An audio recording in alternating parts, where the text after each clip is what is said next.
Hello everyone, my name is Alexis. I am a big fan of the Schumann Resonance and other space weather, and I'm here to bring to you a space weather report.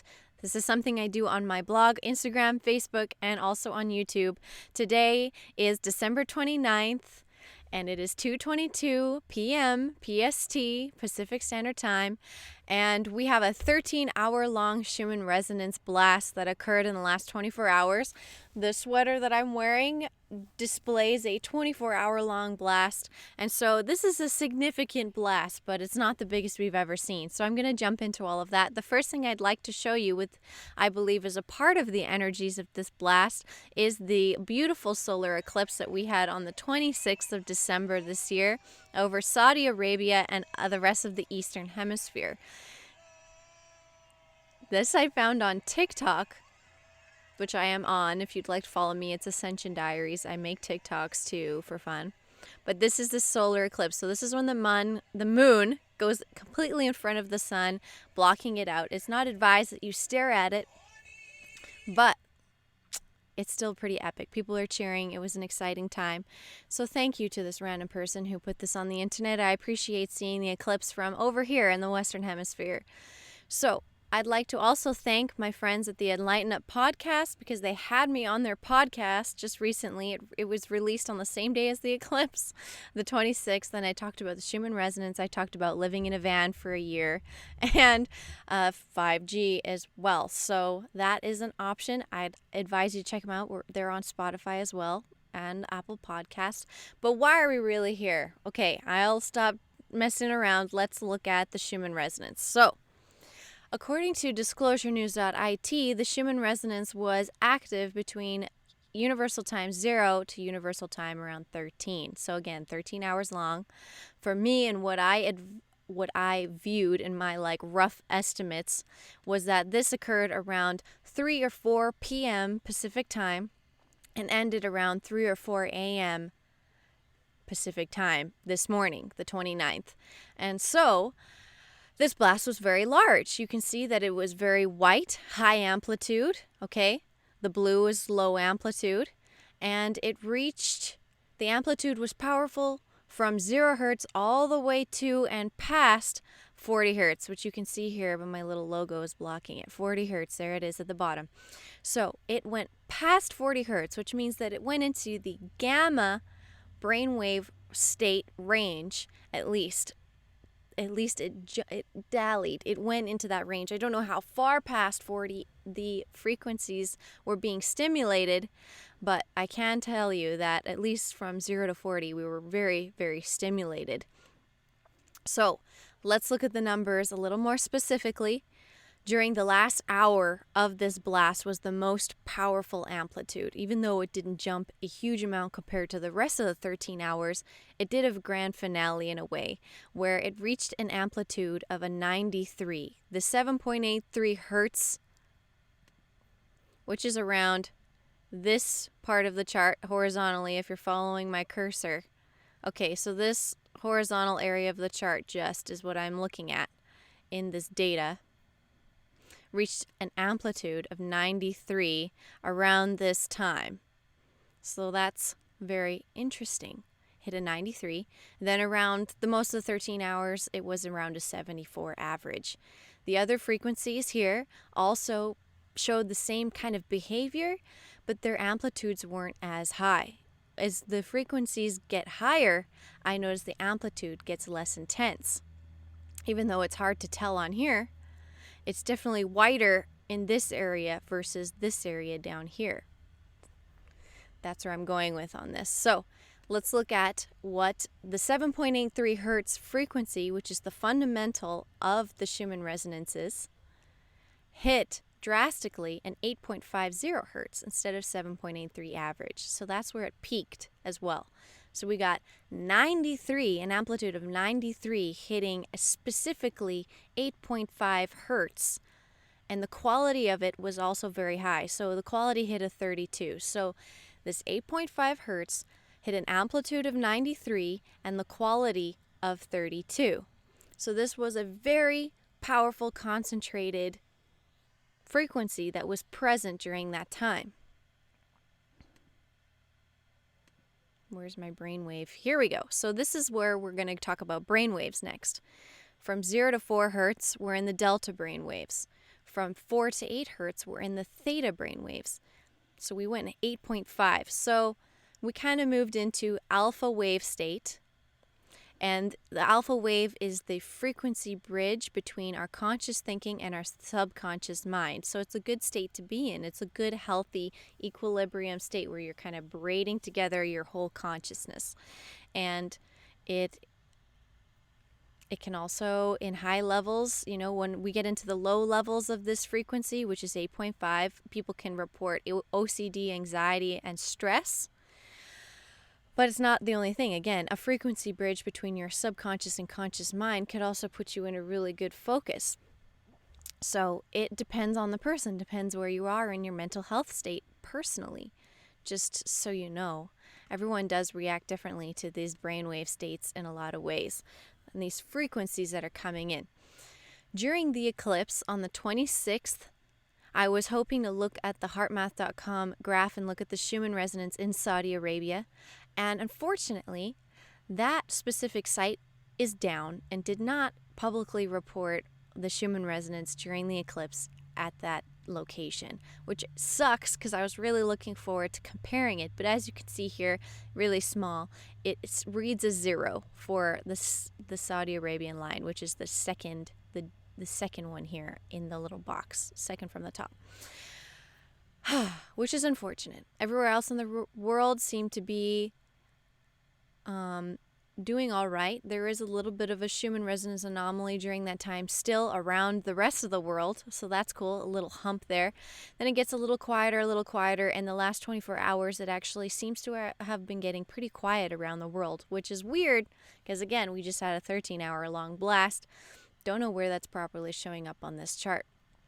South Africa is the purple line, the one that's at the top bouncing around the most. That one hit a power, again, no units, just power of 212. So these numbers are intense. 200 sounds like a lot. It's not uncommon for this chart to see it into the hundreds, 300s sometimes. And I can't explain what units they're using compared to what the Russian chart is using. They both say they're measuring amplitude, but amplitude can be measured 2 ways.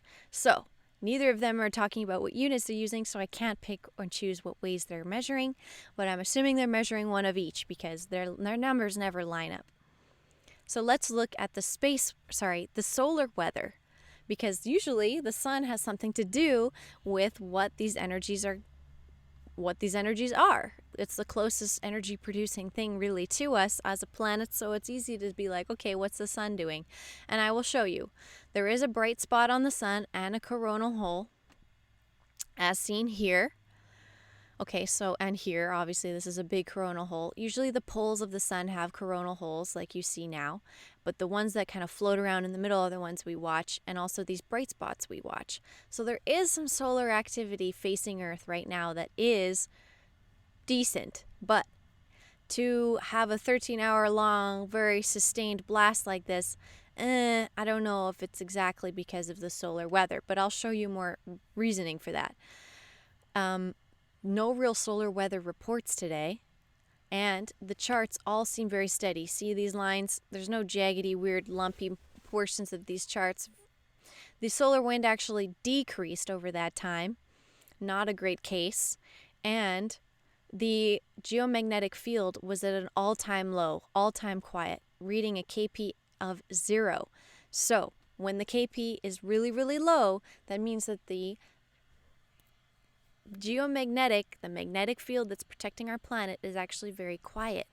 And therefore, more things can actually permeate through, more energy, more frequencies, more cosmic radiation can come through our atmosphere and make more contact with the ionosphere itself. The Schumann resonance is in the ionosphere and cause, these types of events. I'm not saying that's exactly what happened, but there's evidence here that cosmic radiation could have been causing this because we were very susceptible to it at this time. Okay, what else do we want to look at? So we're looking at earthquakes. Nothing incredibly bizarre with the earthquakes. No intense, really, really, really huge earthquakes going on. Same with lightning. Lightning storms seem to be pretty normal. Schumann resonance and lightning are also connected.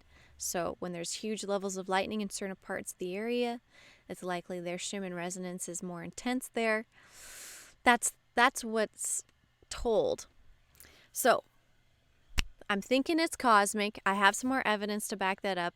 First of all, Mercury has transited into Capricorn, which happens every year around this time, which is great for New Year's resolutions because it says it makes us more practical. Our thoughts come down to earth.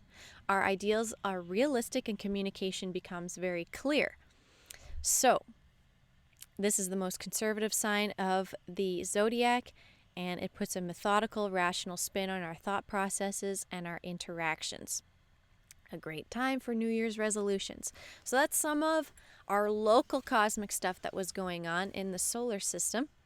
Now we're going to move out a little farther because I've gotten some synchronicities about this and I want to share it with you.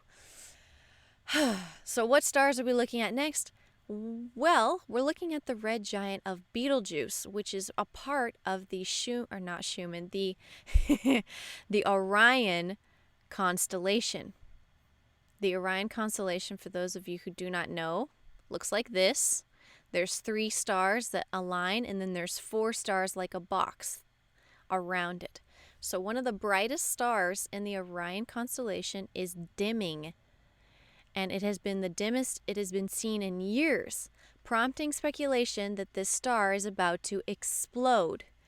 So this just was released. This information was released on December 26th. So again, the eclipse happened, this info came out, and now we're seeing a really big blast out of nowhere. Our cosmic protection is at an all-time low. So maybe they were telling us a little bit ahead of time. This is National Geographic, okay? It's saying that it has been dimming since October, and by mid-December, the star has faded where it wasn't even the top 20 brightest stars in the sky, even though it used to be one of the top 10. So this is very interesting. A lot of you may have synchronistic connections to Orion. I would ask you to check in with that, see how you feel. I have a suspicion that there might be a connection to this energy and Orion. And we're just getting started because what has snowballed again from the eclipse is I saw this article that says NASA confirms and accepts the existence of UFO on Earth throughout history. And there is a document, an actual NASA document here that looks like it was actually published in 2007. I actually couldn't find the date full on where I feel confident telling you when this article was actually released. I know how to read papers, but sometimes it's tricky. Usually it's at the top. Anyway, so this article was published onto NASA. It talks about occurrences throughout history and cites the sources about UFO reports. And they culled through a lot of the reports of these objects, and there's a small set of unexplained reports from presumably credible witnesses. And yes, for argument's sake, call the ancient UFO phenomenon can be extracted. Very interesting topic to bring up on NASA. So that's cool. So we're having some more celestial information come in. Now let's look at what kind of the news did today. So when there's a big blast, I like to look at the news. I like to look at Twitter. I like to look at what's going on in the world. And we haven't seen the end of it. I feel like there's something great coming because I also did a card reading. So let's do the card reading now, and I'll tell you what this energy means, and I'll show you some of the news afterwards. So might as well do it right here, right now. Let's talk about this. So the energy that came in, according to my cards, I asked Source what this meant for us, what this energy. I got 2 cards. The first one is Awakening, or Archangel Gabriel. It says, look at things from a different perspective. A temporary standstill. It's important to be yourself. So again, an awakening card. Pretty epic card. The next card that we got was the 6 of Fire, which is usually the person on their victory parade. It talks about victory. Good news is on its way. Public recognition and awards. Pretty great message, an awakening and a victory and a celebration. Something good is on its way. So I've been feeling that too about this blast. So I'm hoping to see some interesting stuff. In the news, I didn't see anything too epic, but I'll show you what I did find. First of all, through the QAnon community, I saw that people in California received this beautiful thing to sign up for being a voter, but they just didn't include one of the major parties in the United States on their ballot, the Republican Party. Very bizarre. There was like a longer prolonged process to sign up or register with the Republican Party, even though all the other parties are on here. So that seems like a very biased mail out political move. Very bizarre. Then we have some military strikes that occurred in Iraq and Syria, targeting as a rebuttal against a strike that happened earlier.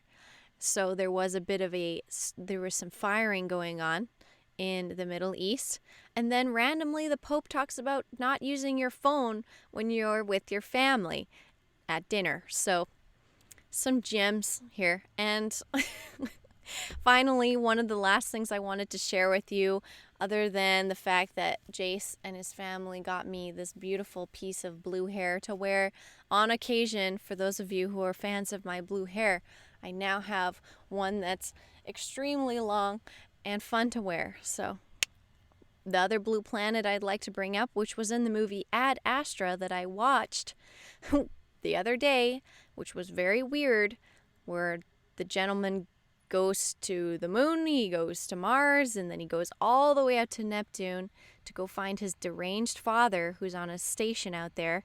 His father, he finds the guy blasts, he basically tries to kill both of them during the rescue, and then the guy comes back empty-handed without his father and tries to integrate into his normal life. But what was beautiful was seeing them floating around Neptune, which has its own ring and is very blue in color, at least according to NASA. But when I looked up Neptune, I was like, why Neptune? Why is Neptune coming in? I don't know much about Neptune. And Neptune is 17 times the mass of Earth. It was so weird. The only number in this whole thing, except for it's the 8th planet, is 17. So very weird. And just a little fun tidbit of fact for you, if you feel Neptunian, if you feel like Poseidon, a little mermaidy, then maybe Neptune's the planet for you. I don't know. But I thought I'd share that information with you. We did the reading. Everything is culminated. This video is done. Thank you all so much for your support this year. And for those of you who are new, please subscribe, please leave a comment, please join the community. If you'd like to support this blog and what I do, you can go onto Patreon and support. I have many options. I also do one-on-one counseling through Patreon because I have a degree and I'm able to counsel you, but also do tarot and also talk about the most weird thing that you could possibly imagine that you're going through as a starseed. I promise you I can handle it, and I would love to work with you if you needed some guidance and some help and some support. I'm a really good listener. So if that interests you, it would be a great support to me and my family. And otherwise, I think that's it. Please and thank you for the support, and I will be seeing you all again in the new year. So happy 2020, everybody. Goodbye.